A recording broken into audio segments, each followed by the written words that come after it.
guys, so since I didn't do a March breakdown, this is gonna be kind of like a March and April music review, like jumbled together, since nothing really dropped in April anyway. Don't burst, take it in the course.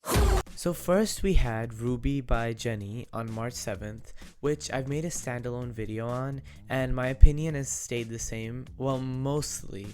I don't really listen to the whole album anymore since so much other music has come out since then, but it's still the best Blackpink solo project by far, and my current faves are Like Jennie, Soul City, and Filter, and I could see a potential deluxe in the future, hopefully, with new features or a new song or two. That would eat. Then we had both Yeji and Seulgi dropping their solo projects on March 10th.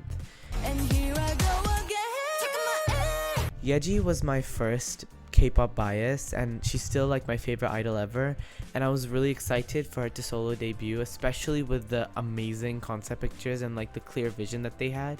And that was until the highlight medley came out and the music video teasers came out, because I really like hated the sound of the songs, and I assumed that the whole album would be a chop, and I like wrote it off until the album came out. Because when I listened to the whole songs as like a whole, I think this is actually like an excellent no skip album.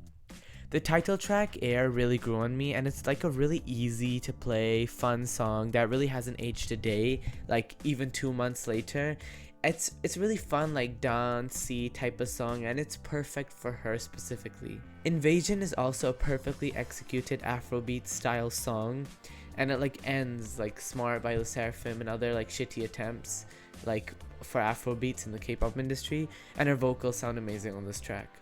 Can't Stop Me No is like a typical sort of ITZY B-side, but the song does have some unique elements and a really great bridge, and I think it's underrated and kind of written off as like generic, which it kinda is, but that doesn't mean it's like bad. Then we have 258, which gives me like major Psychic Lover bubblegum pop vibes, and it's really good too. As for Seulgi, on the other hand, I think this is a massive step back from 28 Reasons. The title track is good, I really like it, Baby Not Baby, but the album is kinda K-R&B like mush. All the songs sound like same-ish, and like it's a bit sad because 28 Reasons was a legendary mini album, but yeah, I wasn't feeling this album. Then we had Hot by SSERAFIM on March 14th. Like I said in my predictions video, they really needed to switch it up from the trap, club, pop stuff they were doing, because it was becoming stale, and they needed like a radical departure from that, and they did give us one with this summer pop song. I love Hot. It's probably my favorite title track by them after Anti-Fragile. I think they all sound amazing on this song, and it really fits their vocal tones a lot. I hope they continue with this like this sound sonically in like some kind of way in the future. It's short and sweet, just like the album that they clearly took inspiration from. Come Over is another one of their tactics for a quick like cash grab English single type of song, and I am not falling for it. The instrumental intro is fun though. Ash, however, is heaven to the ears, like wow. This song is kind of legendary, and it calls to mind back when their B-sides were actually groundbreaking, like Blue Flame or Impurities. 10 out of 10, 10 out of 10. Ash is like a new favorite for me. Then on March 17th, we had NMIXX's comeback, Know About Me, with their album FE5670, whatever they're calling it nowadays. Know About Me is a really surprisingly good song. Like, I kind of love Know About Me, like I'm listening to it a lot. And like it's surprising because they've been releasing really garbage music for the past few years, but this is like one of their like much better songs, kind of like Roller Coaster and stuff. But again, the album is it's really pretentious. They make pretentious music, and it's just bad music, kind of like masked to be kind of, oh look at us, we're making this artistic like vocal harmony like a cappella music, and it just kind of sounds bad. Like no matter what you're trying to do, if the music sounds bad, it's bad.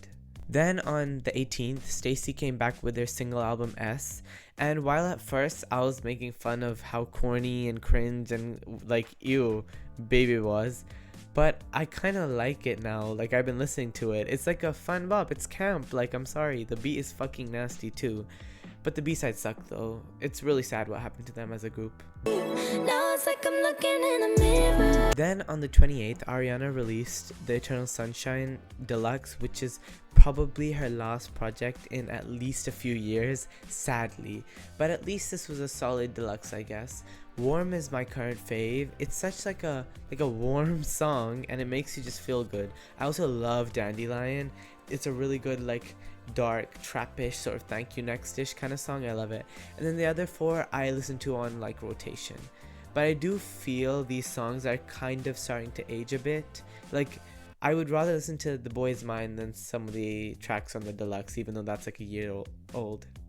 Then on to April, I kind of don't know what to talk about since this month was like so dry. There was kind of like nothing that came out.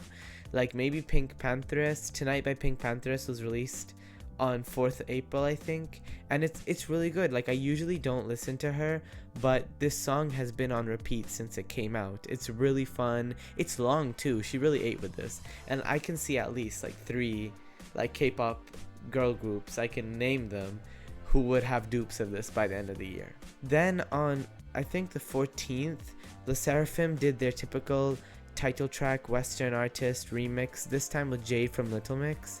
I used to be a huge mixer, so this was like a really like crazy surprise because I was expecting like Dua Lipa or someone, and it took a few listens to get it because she did kind of sound weird on the track, but I get it now. It's like so good. It's really good. So Katseye just released Gnarly like today, this morning, and I took a few hours to let it sink in and got a few listens in before I wrote this part of the script, cause even like when the tiny studio tune part leaked, it wasn't looking good for my girls. Like I was a debut enjoyer too. I love that song, and I didn't care that they were like not following like the touch sound that made them kind of famous in the first place. But this, like, I mean, I get what they were going for, and they give like full energy and really try hard to make this song work, but even them trying their hardest and then some just can't save them from what this song is. Like the lyrics have them singing about like Takis and Boba and gang. Like I don't know if they let Soyeon take a draft at the lyrics or something, because why are they calling their listeners boring dumb bitches? I mean it's not that bad. I'm kind of coming around to it as maybe like a gym pump up song, kind of energetic vibes, but maybe that's just my K-pop mind who's kind of learned to brainwash myself into like liking anything my faves put out. Let's just hope the second single is better, and no joke, I'm kind of scared for this might harm their career, because a sophomore rollout is extremely important for a group, as it solidifies whether they're a one-hit wonder or they're actually here to stay.